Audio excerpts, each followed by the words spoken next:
Hello नमस्कार UP police के जवानों, कैसे हैं आप सभी। तो मैं के एस नरवाल आप सभी का आपके अपने परिवार SWN परिवार पर हार्दिक स्वागत करता हूं। आशा करता हूं आप सभी अच्छे होंगे, आपकी पढ़ाई बहुत ही अच्छी चल रही होगी।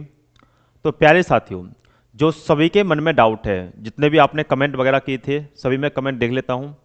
रिप्लाई इसलिए नहीं दे पाता हूं आपका कि जो बच्चे व्हाट्सअप वगैरह पे मैसेज करते हैं, काफ़ी कॉल वगैरह आते हैं, इस वजह से रिप्लाई नहीं हो पाता है। बाकी आपको कोई डाउट हुआ गया तो आप कांटेक्ट कर लिया करें डायरेक्ट, कोई दिक्कत नहीं है, कोई इशू नहीं है। संडे वगैरह के दिन तो कोई भी दिक्कत नहीं आएगी। वैसे मैंने टाइम भी बता रखा है, 4 से 6 बजे के मध्य आप कॉल कर सकते हो, कोई दिक्कत नहीं। बाकी व्हाट्सअप मैसेज कर दीजिए, मैं उसमें रिप्लाई दे दूंगा। तो साथ ही ध्यान दीजिए, अब बात इसमें कर लेते हैं। सबसे ज़्यादा जो डाउट है आपका कि ऑब्जेक्शन जो हम क्वेश्चनों पे कर रहे हैं, उसमें किस तरीके से ऑब्जेक्शन करें कि आपको नंबर मिले। क्या ऑब्जेक्शन बुक के ही अलाउ होंगे या किसी टीचर के अलाउ होंगे, या फिर आपका अपने खुद के ऑब्जेक्शन यदि आपने कि लिख के दें, क्या वो आपके अलाउ होंगे। तो इसमें हम चर्चा करेंगे वीडियो में। तो वीडियो के साथियों लास्ट तक बने रहेगा। सब्सक्राइब सभी के सभी चैनल को कर लीजिएगा, जितने भी साथी नए जुड़े हुए हैं चैनल को सब्सक्राइब प्रत्येक बच्चा कर लीजिएगा। वीडियो को जितना हो ज़्यादा से ज़्यादा शेयर कर दीजिएगा, जिससे सभी बच्चों तक ये मुहिम आपका पहुंच सके। कुछ बच्चों के ये भी डाउट थे आपके कि क्या ट्विटर कैंपेन किया जाए जिस शिफ्टों में ज़्यादा क्वेश्चन गलत हैं। तो साथियों देखो, ट्विटर कैंपेन से अभी कोई फायदा नहीं है, क्योंकि आप ऑब्जेक्शन डालोगे, आयोग उसमें देखेगा कि कितने क्वेश्चन गलत हैं, वो जांच करेगा उसकी। तो ऐसा हो सकता है जो आपकी फाइनल आंसर की आएगी उसमें वो क्वेश्चन एकदम आपको एक्यूरेट मिलेंगे। उसके बाद भी यदि आपको दिक्कत होती है क्वेश्चन में, तब आप ऑब्जेक्शन कर सकते हो, तब हाई कोर्ट वगैरह में आप जा सकते हो, वहां जाके अपील कर सकते हो। कोई भी आपको दिक्कत नहीं होती है, सभी बच्चों के एकदम न्याय मिलता है। ऐसा नहीं है भाई कोर्ट किसके लिए बनाए, न्याय के लिए तो बनाए, तो न्याय सभी का होता है, टेंशन बिल्कुल मत लेना। और साथियों बात कर लेते हैं कि ऑब्जेक्शन में जो आपका क्वेश्चन गलत है उसके नंबर किस हिसाब से मिलेंगे। ये सबसे बड़ा डाउट है कि नंबर किस अनुसार मिलेंगे। तो ध्यान दीजिए, मैंने आपको पहले ही बताया है कि नंबर जो मिलेंगे वो ध्यान रखना किस हिसाब से, कि आपके सही प्रश्न कितने हैं, सही प्रश्न ओनली ऑन सही प्रश्न आपके कितने हैं। मान लीजिए आपने सही प्रश्न किए 100, जो बिल्कुल करेक्ट थे, कर छटने के बाद जो बच रहे हैं क्वेश्चन, उतने क्वेश्चन, भाई मान लो आपके 100 क्वेश्चन बच रहे हैं, तो मल्टीप्लाई करना 300 से। ध्यान रखना, सही प्रश्नों में मल्टीप्लाई करना 300 से, बट्टे में भाग देना है वैलिड क्वेश्चनों से, यानी कि जो सही प्रश्न बचे आपके द्वारा किए गए सही प्रश्न, बट्टे में भाग देना है जितने भी सही प्रश्न बचे। जैसे मान लीजिए गलत प्रश्न थे किसी शिफ्ट में, मान लीजिए 5 क्वेश्चन गलत थे, 5 क्वेश्चन गलत होंगे तो 145 सही हो जाएंगे भाई, 150 क्वेश्चन टोटल, तो 145 सही हैं तो 145 से उसमें भाग दे देना। वही 145 से भाग दे देना, जितने भी नंबर आपके बनेंगे वैसे बनने चाहिए आपके 100 दूनी 200, लेकिन यहां जितने भी बटे आपका बचेंगे कट छटने के बाद, टोटल आपके कितने भी बने, यदि इसको काटोगे यदि आप, तो मान लीजिए आपको अपने अप्रोक्स से काटा, तो अप्रोक्स से काटा मान लीजिए 2 बार, तो इसका भाग दिया, तो ऐसे लमसम बनेंगे 207 या 208 के लमसम आपके नंबर कुछ बनेंगे, 207 के लमसम बनेंगे, तो 207 नंबर बने, तो 200 से 7 बढ़े, यानी 7 नंबर आपको मिले। कितने क्वेश्चनों के मिले? 5, मिलने चाहिए थे 10, पर मिले कितने? 7। क्यों? क्योंकि आपके 100 क्वेश्चन सही थे। यही आपके 120 सही होते तो आपको 7 की जगह 8.5, यदि आपके 100 की जगह मान लो 80 क्वेश्चन सही होते तो आपको वही 5.5, 5 इतने नंबर मिलते। तो वो मिलेंगे आपको, कितने क्वेश्चन आपने सही किए, कितने क्वेश्चन आपने गलत किए, उसके अनुसार आपको नंबर मिलेंगे। ये बात ध्यान रखना, ये बात मैंने पहले ही आपको बता दी थी। अब बात इसमें कर लेते हैं साथियों कि ऑब्जेक्शन अभी कैसे करें। तो साथियों ध्यान रहे, जो क्वेश्चन आया है या तो वो किसी बुक में मिल जाए, और ऐसा निर्भर नहीं है कि जो क्वेश्चन आपका क्या नाम है पेपर में आया था वो क्वेश्चन प्रत्येक बुक में मिल जाएगा, ऐसा फिक्स नहीं है, वैल्यू तो मिलेंगी नहीं। तो यदि बुक में यदि क्वेश्चन नहीं मिलता है तो आप बिल्कुल सफेद पेज पे, बिल्कुल साफ दिखना चाहिए, बिल्कुल सफेद पेज पे साफ दिखे जिससे आपका, उसमें आप अपना सॉल्यूशन कीजिए, अपना सॉल्यूशन कीजिए बहुत अच्छी तरीके से, साफ साफ राइटिंग में सॉल्यूशन करें। यदि सॉल्यूशन आयोग को यदि आपका वैलिड लगता है, सॉल्यूशन यदि आयोग को आपका वैलिड लगता है तो आपको वह क्वेश्चन आपका गलत साबित हो जाएगा। वैलिड यदि लगता है, वैलिड यदि नहीं लगता है तो वो क्वेश्चन को वहां से सही कर देगा। ये ध्यान रखना इस चीज का, क्वेश्चन का सॉल्यूशन वैलिड होना चाहिए, ये बात ध्यान रखना। भाई बुक कौन बनाता है? बुक भी तो टीचर ही बनाते हैं, कोई बाहर से आके तो ना लेने। टीचर कौन बनते हैं? बच्चे ही टीचर बनते हैं भाई। जिन बच्चों का आपका माइंड अच्छी लेवल का होता है किस सब्जेक्ट में, वही आके टीचर बनते हैं, वही आपका बुक पब्लिश करते हैं अपनी। तो बुक का सॉल्यूशन ऐसा कोई दिक्कत नहीं, बुक का ही वैलिड माना जाएगा, आपका भी सॉल्यूशन वैलिड माना जाएगा यदि आपका सॉल्यूशन अच्छा है, ध्यान रखना। बाकी ध्यान रखना जो अपवादिक क्वेश्चन होते हैं, जैसे कुछ क्वेश्चन वेन डायग्राम के होते हैं, वेन डायग्राम का यदि ऑप्शन गलत है तो मान्य हो जाएगा, यदि ऑप्शन गलत नहीं है तो वो मान्य नहीं करेगा, वेन डायग्राम को मान्य नहीं करता, कि अपवाद होता है वेन डायग्राम टॉपिक, वो अपने अनुसार क्या मानेगा, आपके अनुसार क्या मानेगा, ये ध्यान रखना।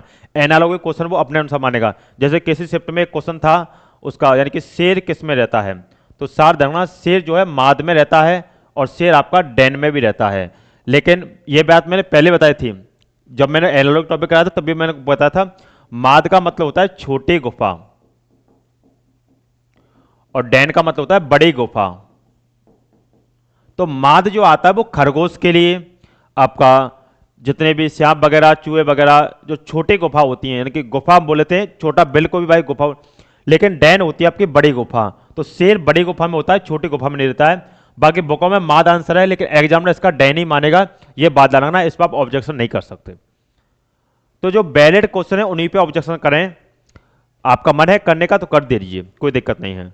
बाकी एक चीज ध्यान रखें, जैसे मान लीजिए कोई गलत क्वेश्चन है, आपको लग रहा गलत क्वेश्चन है, जैसे ए बी सी डी, आपको पता गलत क्वेश्चन है, मान लीजिए ऑप्शन थे 77, 88, 100, 50 मान लीजिए, और आयोग ने मान लीजिए सी माना है इसका आंसर, और आप भी सी ही लगा के आए थे, तो अब आप ऑब्जेक्शन मत करना। क्यों? अगर आयोग ने मान लीजिए सही मान लिया तो आपको 2 नंबर मिलेंगे, लेकिन यहां आपको 2 नंबर नहीं मिलने वाले कभी भी, यहां 2 नंबर तभी मिलेंगे आपके 150 ही सही होंगे, तब 2 नंबर मिलेंगे आपको यहां पे, तो 2 नंबर आपको नहीं मिलने वाले, लेकिन यहां आपको 2 नंबर मिलेंगे, ये बात भी ध्यान रखना, इसको भी मायने में बिठा लेना। क्वेश्चन 100% गलत है तभी ऑब्जेक्शन करना, ये बात ध्यान रखें। बाकी आपका आयोग ने जो माना है उसके अनुसार यदि आपका सही आ रहा है तो आप कोई दिक्कत नहीं, ऑब्जेक्शन मत करिएगा।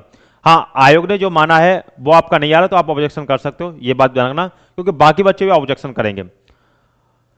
अब बात आती है ट्विटर कैंपेन की। तो साथियों, ट्विटर कैंपेन करने से अभी कोई फायदा नहीं है, क्योंकि फाइनल आंसर की नहीं आई है ये, अभी फाइनल आंसर की आएगी, अभी इसको रिव्यू किया जाएगा आयोग के द्वारा, उसका फाइनल आंसर की आएगी। यदि उसके बाद भी यदि क्वेश्चन गलत आता है तो उसके बाद आप आयोग को, यानी कि आपका क्या नाम है, उसमें कोर्ट केस कर सकते हो, कोई भी दिक्कत नहीं आएगी, आप वहां अपील कर सकते हो, तब आप ट्विटर कैंपेन कर सकते हो।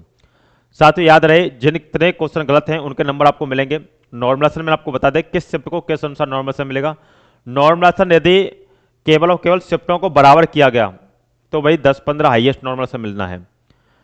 यदि आयोग अपने अनुसार नॉर्मलाइजेशन देता है तो फिर वही 25, 30, 35 नंबर का नॉर्मलाइजेशन देगा, और नॉर्मलाइजेशन यदि इतना मिल रहा है तो आपको पता है इतना नॉर्मलाइजेशन मिलेगा 25, 30, 35, तो कट ऑफ भी वही हाई जाएगी, वो वही सभी को नंबर मिलेंगे। जब नॉर्मलाइजेशन मिलेगा 10-15 तो हाईएस्ट कट ऑफ नहीं जाएगी, क्योंकि जो आंसर करने कब के सही क्वेश्चन पहले बन रहे थे वो इतने नहीं बन रहे, किसी बच्चे के दोस्त 10 बन रहे थे, अब वो दोस्त 10 नहीं बन रहे हैं, अब वो बहुत कम बन रहे हैं, तो ये भी ध्यान रखना।